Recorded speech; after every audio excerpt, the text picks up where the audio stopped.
Bonjour à tous. Dans la dernière vidéo, j'avais promis qu'on parlerait d'induction. Cependant, certains comportements, indépendants du concept d'induction, pouvaient surprendre. Donc j'ai voulu introduire le concept d'unification. Concept utilisé, par exemple, par les tactiques apply et rewrite. Et c'est de ces tactiques dont on va parler dans cette vidéo, afin de se préparer à la vidéo sur l'unification, qui devrait être la dernière avant celle sur l'induction. Enfin, j'aimerais prendre le temps de revenir sur deux tactiques essentielles quand on essaye de prouver un théorème, notamment quand on essaye de détailler et de comprendre ses preuves. Commençons par introduire ces deux lemmes.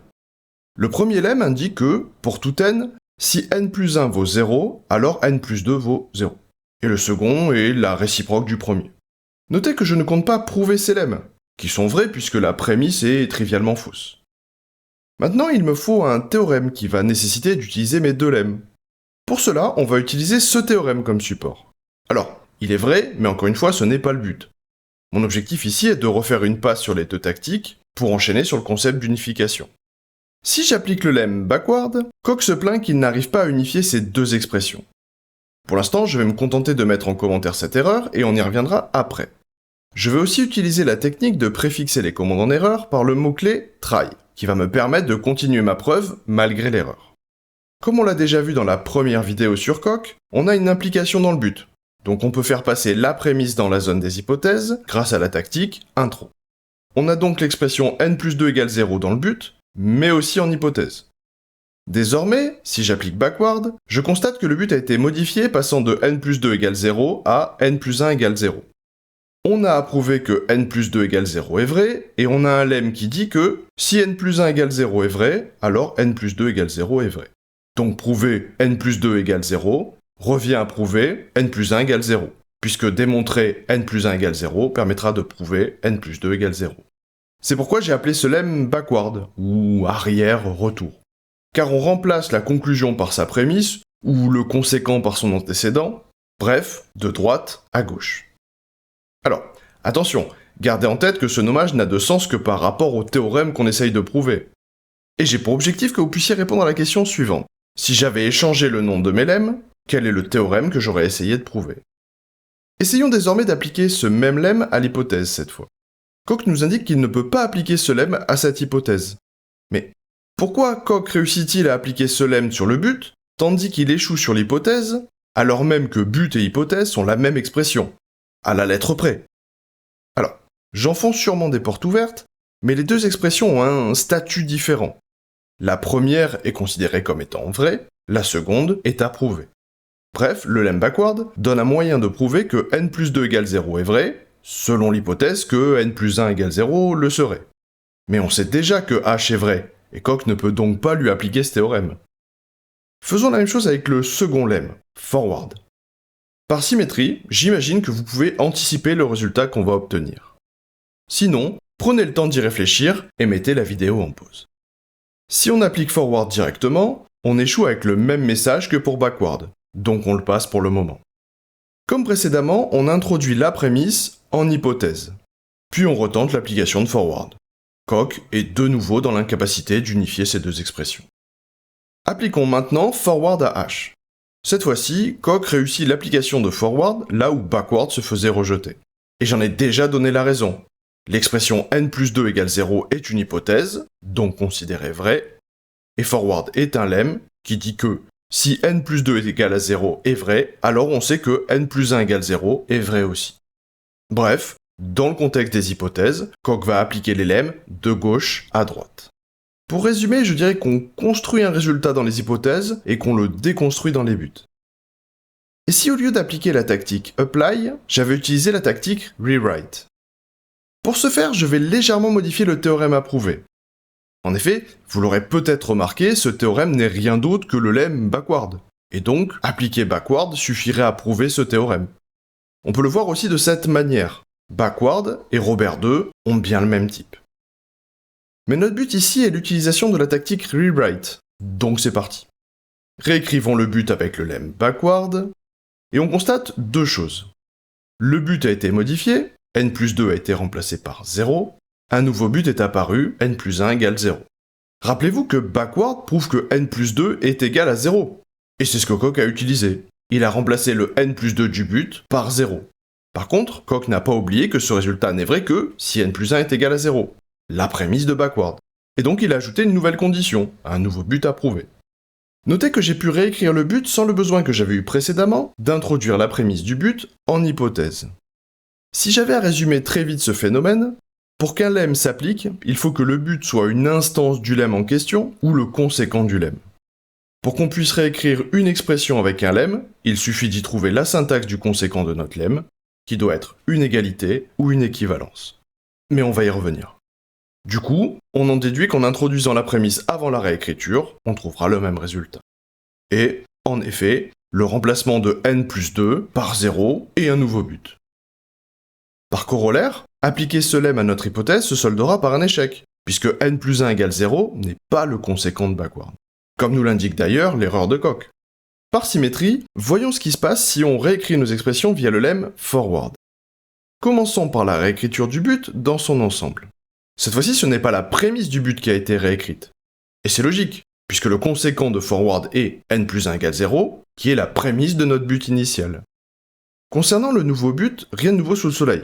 C'est encore une fois la prémisse de forward, donc pour utiliser le conséquent de ce lemme, on a besoin de prouver que sa prémisse est vérifiée. Passons à la réécriture de l'hypothèse par forward. Comme vous pouviez vous en douter, Coq nous retourne une erreur. En effet, cette commande avait précédemment réécrit la prémisse du but, qui est désormais en hypothèse. D'ailleurs, on peut en déduire le résultat de la réécriture de l'hypothèse. Donc on a bien le remplacement de n plus 1 par 0 et l'apparition d'un nouveau but, correspondant encore une fois à la prémisse de forward. Avez-vous noté qu'à chaque réécriture, on a remplacé n plus 1 ou n plus 2 par 0 ?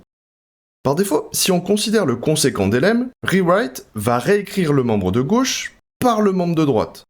C'est pour ça que Coq introduit une notation flèche vers la gauche qui permet d'inverser le sens d'application de la réécriture. Flèche vers la droite existe aussi, c'est juste le sens par défaut, donc je ne l'ai pas utilisé. Refaisons la même chose que précédemment, mais pour les réécritures de droite vers gauche. Comme d'habitude, essayez d'anticiper les résultats des commandes. Certaines vont peut-être vous surprendre, donc n'hésitez pas à mettre la vidéo en pause. Comme tout à l'heure, on commence par backward. Et si on essaye de l'appliquer sur le but dans son ensemble, Coq nous retourne une erreur. Vous l'aviez ? Bien joué. Pour les autres, on va y revenir, mais intuitivement, tout à l'heure, on lui demandait de trouver une variable plus 2 et de la remplacer par 0. Maintenant, on lui demande de remplacer 0 par n plus 2. Mais quel n ? Parce que, rappelez-vous que dans backward, n est une variable liée, et pourrait être donc remplacée par n'importe quel autre nom de variable. Et ça, sans que ça n'ait aucun impact. Et comme le lemme est vrai pour toute valeur, fût-elle nommée n ou Robert, Coq ne sait pas laquelle prendre. Mais on y reviendra aussi. Je passe très vite sur les deux commandes suivantes. Après introduction de la prémisse du but, on va retrouver exactement la même erreur dans les deux cas. Alors comment faire ? La réponse est assez intuitive. Coq ne sait pas quelle valeur prendre ? Eh bien on va lui fournir. Mais prenez une seconde pour déterminer ce qui va se passer. Et si vous êtes prêts, on continue. Initialement, on voulait remplacer les 0 par n plus 2. Alors, l'objectif est rempli, mais on se retrouve quand même avec plus de n plus 2 que prévu, non ? Pour aider ceux qui seraient encore troublés par le résultat obtenu, je vous donne un dernier indice.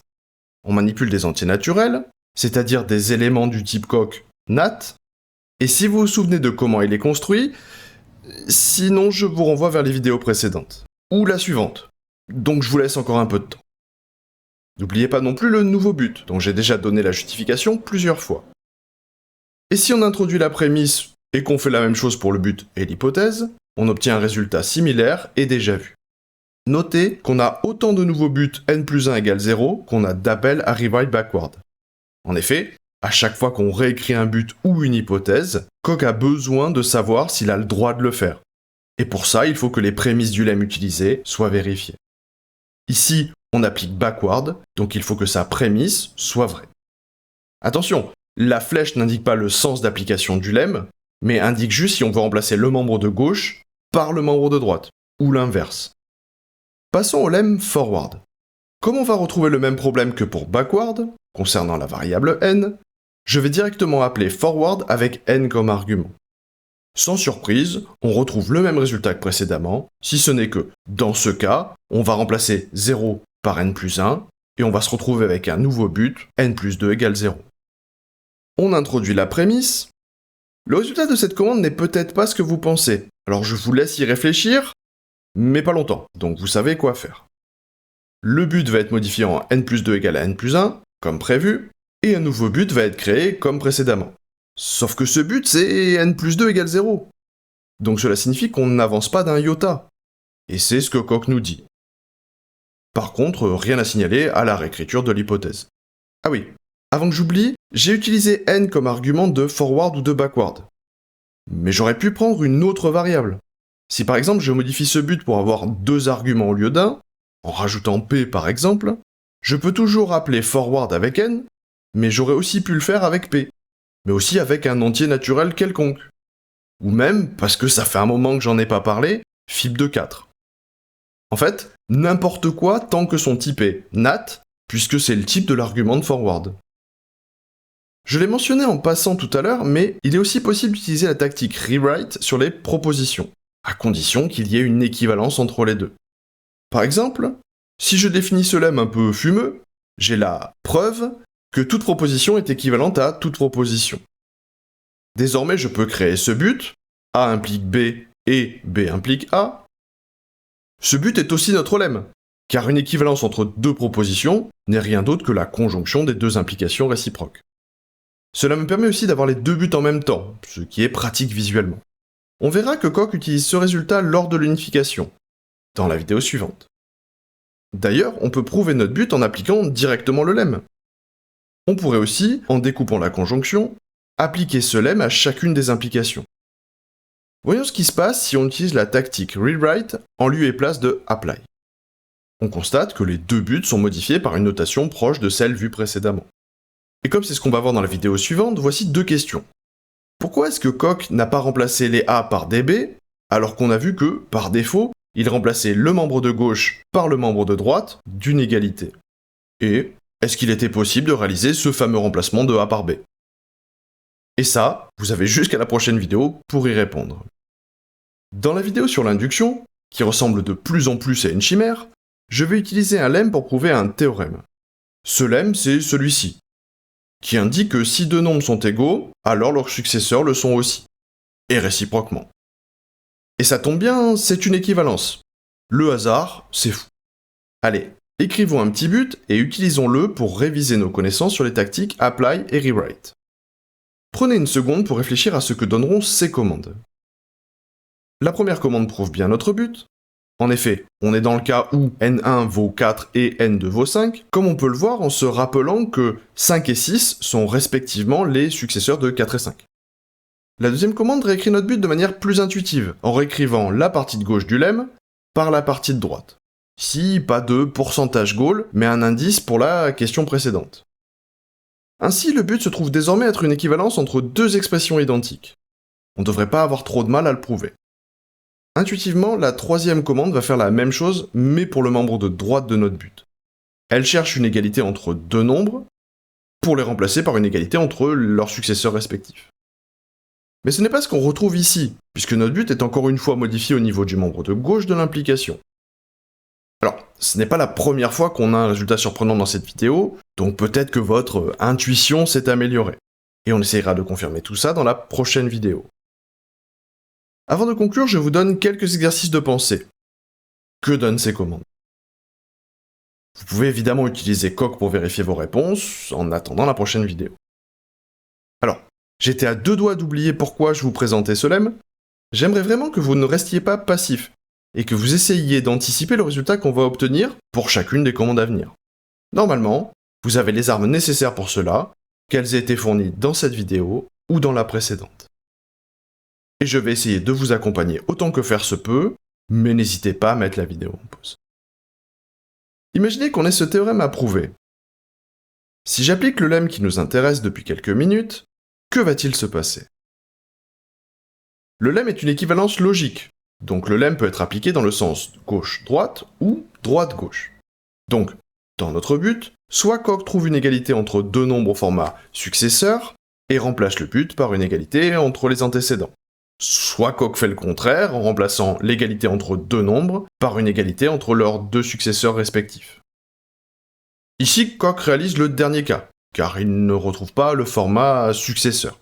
En effet, syntaxiquement, on constate que le constructeur des antinaturels S n'est pas présent. Alors, est-ce que c'est un raisonnement suffisant pour conclure? Pas vraiment, mais ça va nous suffire pour l'instant. Pour me mettre dans le contexte qui m'intéresse, j'aurai besoin de tactiques que je ne vous ai pas encore présentées. Donc j'ai créé une tactique qui va réaliser les appels nécessaires. Mais comme je n'ai pas non plus introduit ce concept, je l'ai insidieusement caché dans le script. Si on applique cette tactique personnalisée, on obtient ce but. Maintenant, est-ce que je vais pouvoir réécrire ce but avec notre lemme? Rappelez-vous qu'on peut aussi l'écrire dans ce sens, et je vais d'ailleurs commencer par celui-ci. La réécriture est réussie, pas très utile, mais réussie. On avait une égalité entre deux nombres, et on a désormais une égalité entre leurs successeurs respectifs. Mais quid de cette variante de réécriture? Alors, évidemment, j'ai modifié mon but via la réécriture précédente, le lemme va aussi s'appliquer, dans l'autre sens, et ma question est plutôt en rapport avec cet appel. Eh bien non. Coq se plaint qu'il n'arrive pas à trouver une expression correspondant à l'égalité entre deux successeurs. Tentons de modifier notre but avec la tactique apply cette fois-ci. On va se poser évidemment les mêmes questions. Est-ce que notre lemme va s'appliquer ici? Et s'il s'applique, dans quel sens? Certes, on a vu que le sens droite-gauche a peu de chances d'échouer, mais qu'il n'était pas très intéressant. Alors, est-ce que le sens gauche-droite s'applique? Est-ce qu'on a une égalité entre deux successeurs? Premier indice. Coq nous a indiqué lui-même qu'il n'arrivait pas à trouver, dans notre but, une expression correspondant à une égalité entre deux successeurs. En tout cas, lorsqu'on a essayé de réécrire notre but. Deuxième indice, si on regarde notre but, on retrouve bien notre constructeur S, et des deux côtés. Toutefois, le lemme s'applique à une égalité entre deux successeurs, pas à la somme d'un successeur et d'une expression. Du coup, qu'en pensez-vous? Avez-vous été convaincu par mes indices? J'espère que non, car comme vous le constatez, le but est modifié. Et oui, le lemme va s'appliquer, car Coq réalise des applications sur notre but lorsqu'on appelle la tactique apply, opération qu'il ne réalise pas dans le cas de la tactique de réécriture. Et on a déjà vu certaines de ces opérations. Allez, dites-le avec moi. Les réductions. Au passage, pour rendre le résultat plus visible, je vais refold natad. Mais l'essentiel pour moi est que vous ayez en tête que Coq ne se contente pas d'une analyse syntaxique brute, comme on l'a vu dans la vidéo précédente. Et c'est pour ça que j'essaye de détailler le plus possible les preuves présentées, car il n'est pas forcément évident d'internaliser tous les concepts mis en place par Coq. Allez, on s'arrête là pour celle-ci. Évidemment, il reste d'autres tactiques relatives à l'application de théorèmes ou à leur réécriture. On en abordera certains dans la prochaine vidéo, mais on se concentrera surtout sur les termes que j'ai survolés tout à l'heure, à savoir les termes identifiés par point d'interrogation M majuscule, les 4 chiffres, ou point d'interrogation Gaul, et on parlera enfin d'unification. Merci d'avoir regardé cette vidéo dans son intégralité, courage tout ça, et on se voit dans la prochaine. Salut!